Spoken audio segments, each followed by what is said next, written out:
Now, although Truman seemed to support civil rights, he did to a certain point, he also took measures that stepped on the civil liberties of government employees.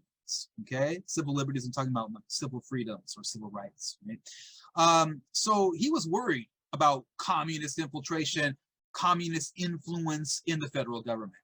And so Truman created the Federal Employee Loyalty Program through executive order in 1947.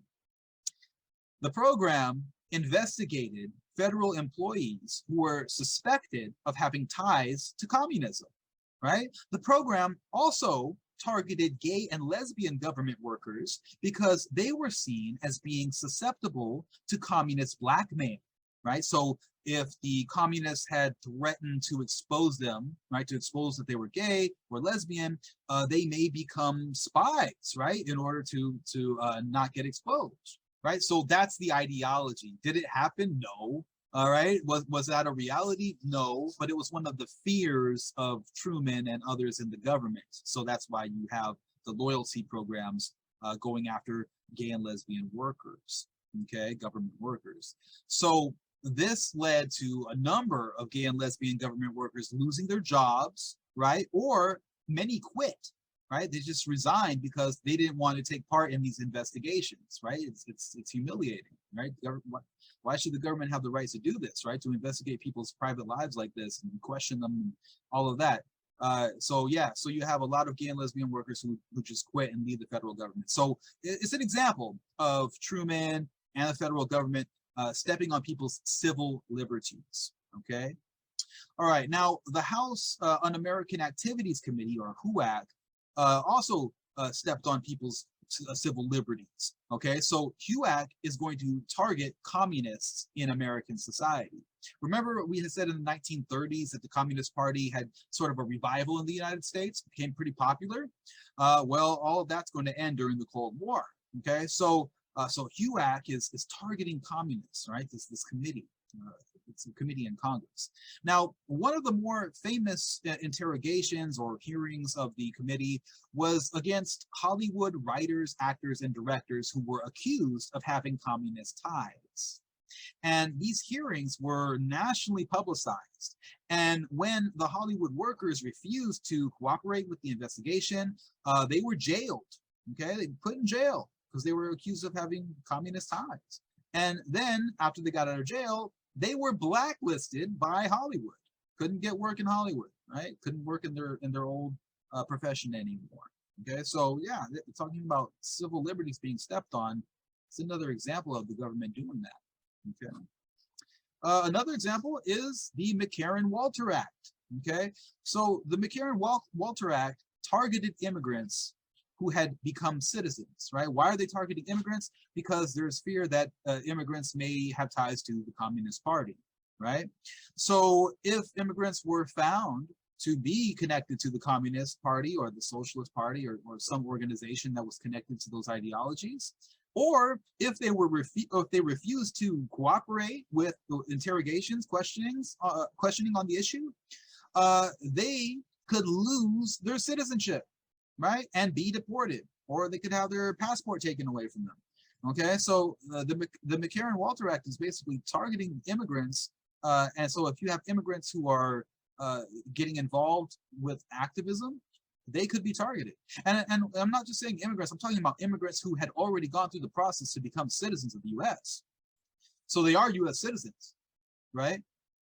They're US citizens, but they could have their citizenship taken away from them if they're connected to communist or socialist organizations, okay?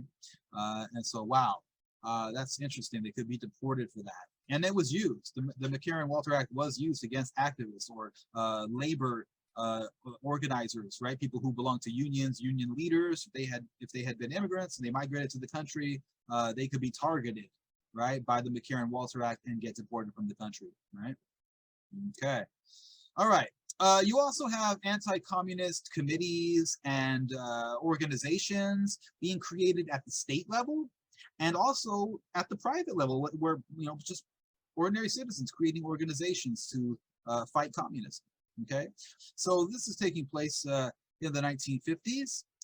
So people who worked in influential or important positions in society, just in general, such as teachers, for example, right? Influential, were forced to take oaths of loyalty. Okay, you got to take an oath that you're loyal to the United States, right? And this is because of state organizations that are trying to fight communism. Okay, so the state's going to make you do that, right? This type of pressure led to the environment of forced conformity, okay, conformity, which characterized the 1950s, right? The age of conformity. All right. Another aspect of anti-communism is something called McCarthyism, named after Senator Joseph McCarthy. Okay, so Wisconsin Senator Joseph McCarthy, he contributed to anti-communism in the 1950s through a series of highly publicized Senate hearings, okay, where he accused a number of individuals of being communists. All right, now these are individuals that work within the federal government. So he's accusing a number of different federal departments in the government as having communists within their department, right? Such as the State Department, Department of Defense, and even the Army. Okay, so he's saying there's communists in the Army. So he's making all these wild accusations, having these big public hearings, getting a lot of attention, right? And he's probably doing it for himself, right? Just to kind of publicize himself and build his own political career. Who knows what his political ambitions were, right? But eventually, Joseph McCarthy was condemned by the Senate, right? After they went along with it at first, but then eventually it just gets blown out of proportion because he's accusing everybody of being communist. And so he gets condemned by the Senate for making, baseless accusations. He never even proved that anyone in the government was a spy or had connections to communism. So it was all just a bunch of noise, right? So that's McCarthyism, right? And so like later on, if you see people accusing others of being communists with no real proof, right? Or just, bringing people under public scrutiny with no evidence, that's McCarthyism, okay? If you ever hear that term. Now, finally, you have both conservatives, right? Like the Southern Democrats who want to keep things the way they are, keep that racist society intact, conserve it, if you will, conservative. You have both conservatives and civil rights activists using the language of anti-communism to support their objectives. So yeah, so both conservatives and civil rights activists using the language of anti-communism. So for example, you got employers, right? You can consider them conservatives. They want to keep things the way they are as far as like their control over the workplace. You got employers calling union members communists, right? So if you're a union member, if you're like a labor activist, you may be called out as being a communist, right? Because the employer wants to undermine the union, right? Take away their chance of gaining workers' rights, right? Maybe getting a higher salary, right? So employers don't want that, so they say, "Hey, you're a communist, right?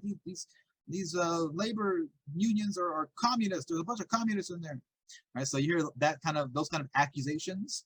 You got white supremacists who are saying that African American activists, civil rights activists, are communists, right? So you're getting all these accusations.